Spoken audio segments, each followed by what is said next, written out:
L'une des histoires les plus tragiques et les plus intéressantes de la Bible est celle de Salomon.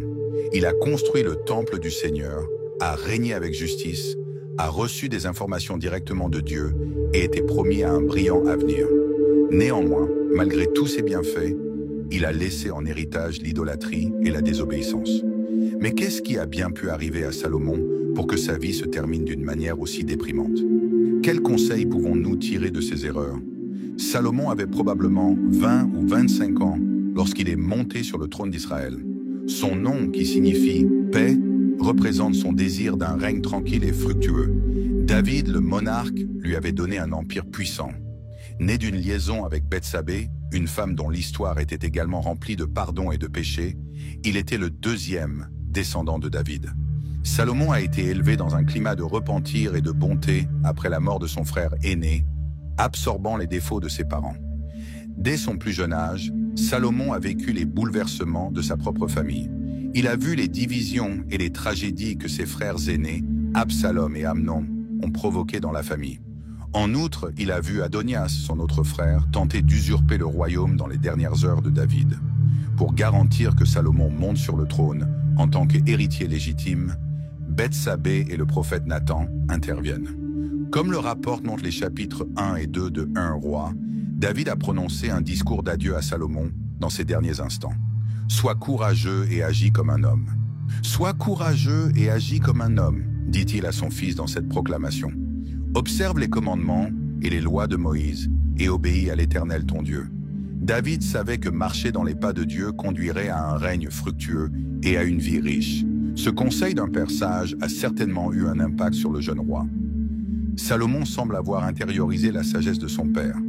Salomon aimait l'Éternel et suivait les préceptes de David, son père, selon 1 Roi 3:3. La loyauté de Salomon a été récompensée parce que son cœur était fermement fixé sur le Seigneur à ce moment précis. Salomon a reçu une proposition remarquable de Dieu dans un rêve. « Demande tout ce que tu veux et je te l'accorderai. » Pensez à ce que Salomon aurait pu désirer, la richesse, le pouvoir, la longévité ou le triomphe sur ses ennemis. Mais sa réaction en dit long sur son état d'esprit. Il demande du discernement, pour gérer le peuple que Dieu lui avait donné, et non pour son profit personnel. Salomon aspire à être un chef égalitaire et compétent, malgré son jeune âge et son inexpérience. Dieu a approuvé le choix de Salomon. Bien au-delà de ce que Salomon avait demandé, il lui a offert non seulement la richesse et le prestige, mais aussi la sagesse. En conséquence, Salomon s'est fait un nom en tant que personne la plus riche et la plus érudite jamais vue. Au début, le règne de Salomon est très prometteur. Il mène à bien la construction du temple de l'Éternel à Jérusalem. Une idée que David avait envisagée à l'origine. Le temple de Salomon constitue l'un des tournants les plus importants de l'histoire de l'architecture, utilisant les plus grandes ressources disponibles, notamment l'or, le bois de cèdre et les pierres sculptées. Il a été construit en moins de 7 ans. Sa position élevée et l'attention minutieuse qu'il portait aux détails reflétaient la majesté de Dieu. Une fois le temple achevé, Salomon adresse une prière de gratitude au Seigneur pour sa fidélité et demande que le temple serve de lieu permanent où le peuple puisse rechercher la présence de Dieu. Pour Salomon, tout semblait aller pour le mieux. Il est riche, puissant et bien informé. Les autres pays le respectaient beaucoup et sa domination était florissante. Après avoir entendu parler de la sagesse de Salomon, la reine de Saba, qui venait d'un pays lointain, décida de se rendre en Israël pour le voir de ses propres yeux. « La moitié de ce que j'ai entendu n'a pas été enregistré », remarqua-t-elle en le voyant et en se rendant compte de la taille de son royaume. « Tu dépasses en sagesse et en abondance ce qu'on m'a dit. » 1 Roi 10:7. Mais en dépit de tous ses succès et dons étonnants, Salomon a commis des erreurs qui ont finalement conduit à l'effondrement de tout ce qu'il avait construit. Dieu lui avait expressément ordonné de ne pas épouser de femmes étrangères, ce à quoi il a désobéi. Ce principe s'étendait au-delà des accords fondés sur la politique ou la culture. Dieu avait prédit que ces femmes introduiraient en Israël leur Dieu et leurs coutumes païennes, détournant ainsi le cœur du peuple du souverain. Salomon a malheureusement ignoré ce conseil. Il épousa des femmes hittites, ammonites, édomites, moabites et sidoniennes, ainsi que d'autres femmes étrangères. Au total, il eut 700 femmes, plus 300 concubines. Ces femmes ont trompé le cœur de Salomon, comme Dieu l'avait prévu. Il laissa l'idolâtrie se répandre en Israël en commençant à adorer les dieux qu'ils avaient apportés avec eux, notamment Ashtoreth et Moloch. Le monarque qui, au début de son règne, avait prié avec ferveur pour obtenir la sagesse, se trouva soudain coupé de Dieu. Des autels à des divinités païennes entourent désormais le temple qu'il avait construit pour le Seigneur. Au début de son règne, le cœur de Salomon s'est complètement détourné du Dieu d'Israël. Cette défiance a eu de graves répercussions. Lorsque Dieu est apparu à Salomon à 2 reprises, il n'était manifestement pas satisfait du roi. « Si tu n'obéis pas à mon alliance et à mes décrets, j'ôterai ton royaume et je le donnerai à ton serviteur. » dit l'Éternel à Salomon dans 1 Roi 11:11. Dieu a permis la division de la monarchie israélite après la mort de Salomon. Il ne l'a pas fait sous le règne de Salomon par respect pour David, mais la sanction était déjà en place. En raison de sa désobéissance et de son idolâtrie, le royaume que Salomon avait si sagement et si abondamment établi sera divisé en 2. Sa présence sert d'avertissement.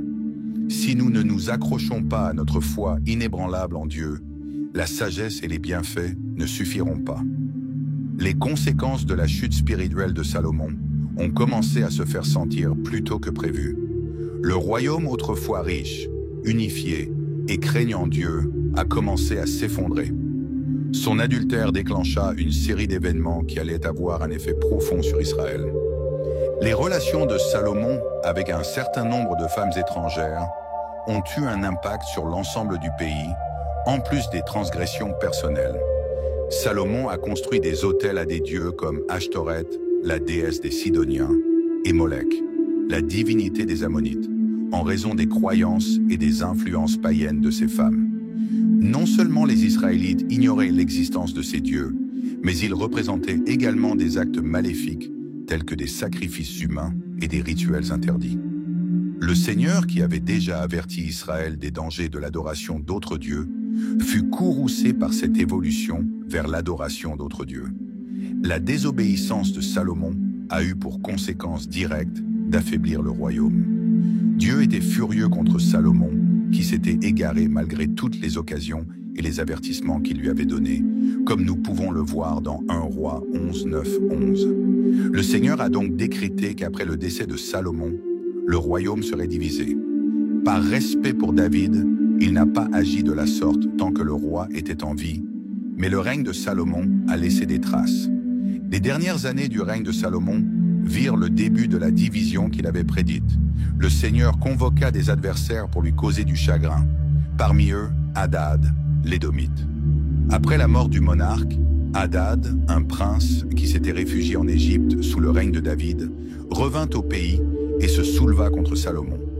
Rezon devint un obstacle insurmontable pour Israël après avoir pris la tête d'une bande de guerriers et fondé son propre royaume à Damas. Mais c'est Jéroboam, l'un des officiers de Salomon, qui sera son plus grand adversaire. Salomon nomme Jéroboam un homme dévoué et compétent pour superviser les opérations du royaume.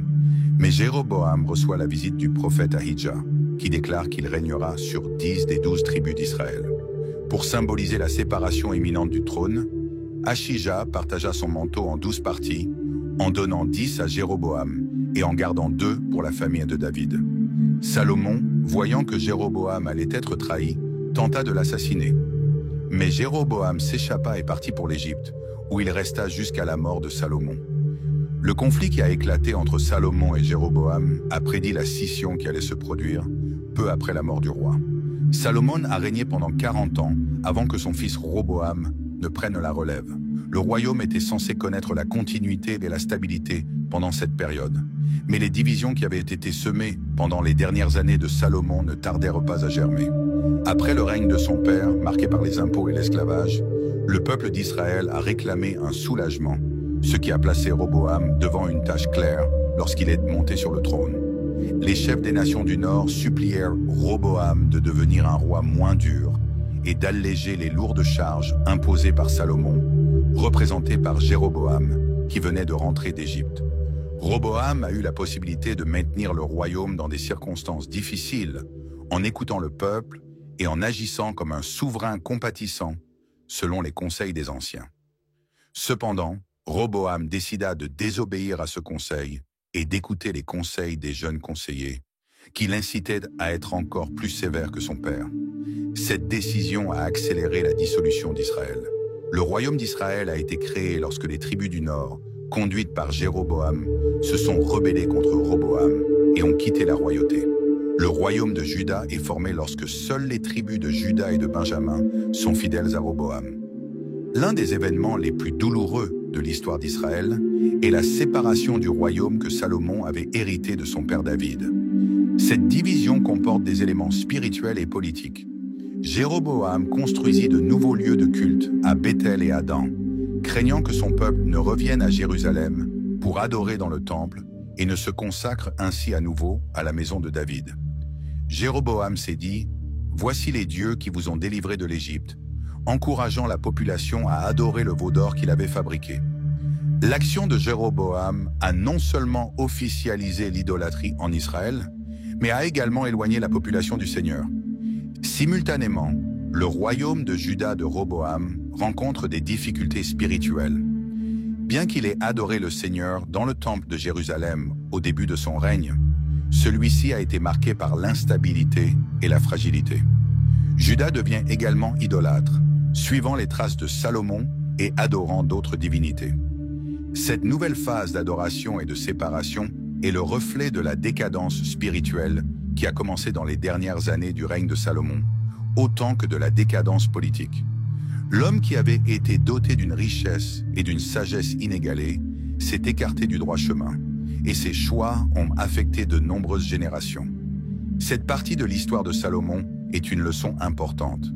Peu importe la grandeur de nos débuts ou le nombre de bénédictions que nous avons reçues, si nous nous éloignons de Dieu, les répercussions seront inévitables. Parce qu'il a abandonné le Seigneur, la richesse et le savoir de Salomon ne lui ont pas garanti une fin heureuse. Nous continuerons à examiner les leçons de la vie de Salomon dans les prochains chapitres, en accordant une attention particulière au danger de rompre nos liens avec notre foi et aux effets que cela peut avoir sur nous-mêmes et sur les gens qui nous entourent.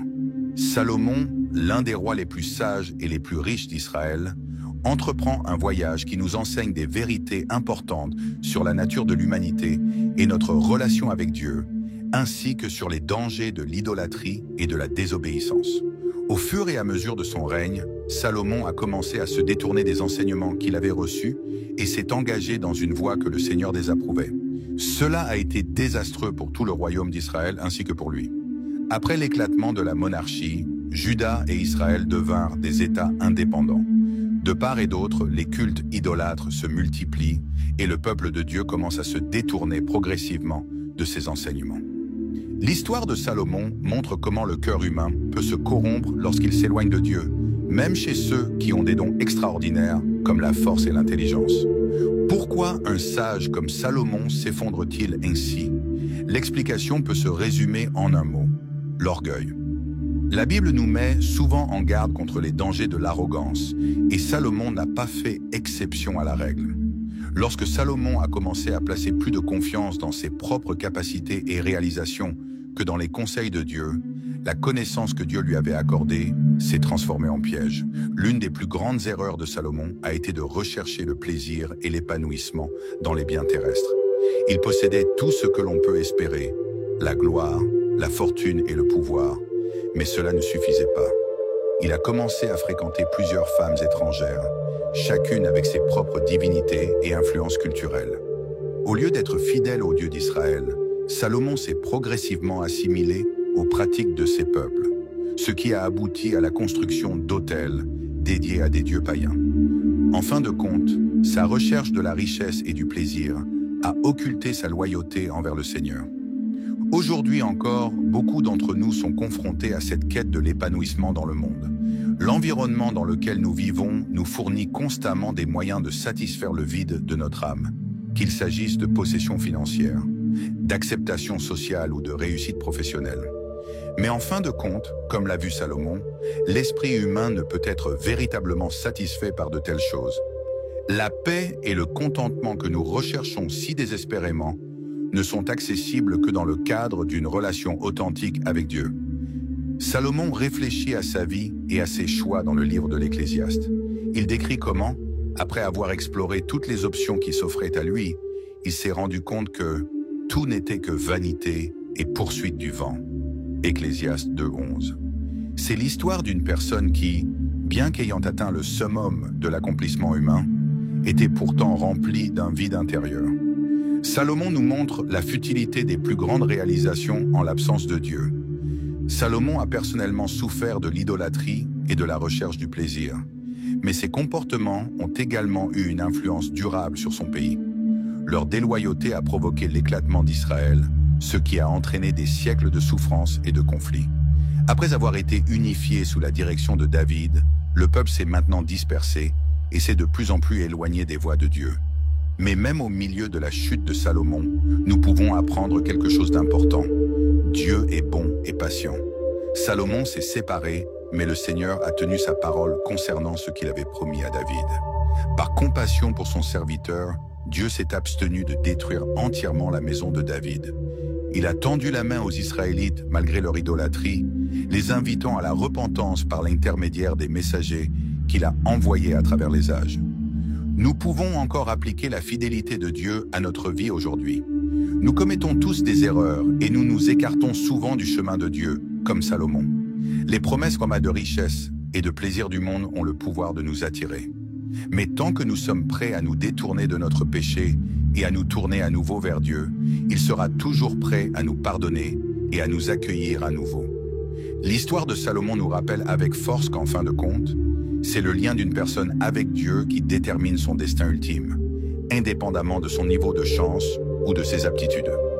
Même les personnes les plus intelligentes et les plus puissantes peuvent être abattues par les tentations de l'idolâtrie, de l'égoïsme et de l'autosuffisance. La bonne nouvelle, c'est que les personnes qui s'approchent de Dieu avec un cœur ouvert seront toujours pardonnées en raison de sa bonté illimitée. Bien que la vie de Salomon ait commencé avec la perspective de l'abondance, vers la fin de ses jours, il regardait en arrière et regrettait ses choix. Nous pouvons cependant apprendre de lui.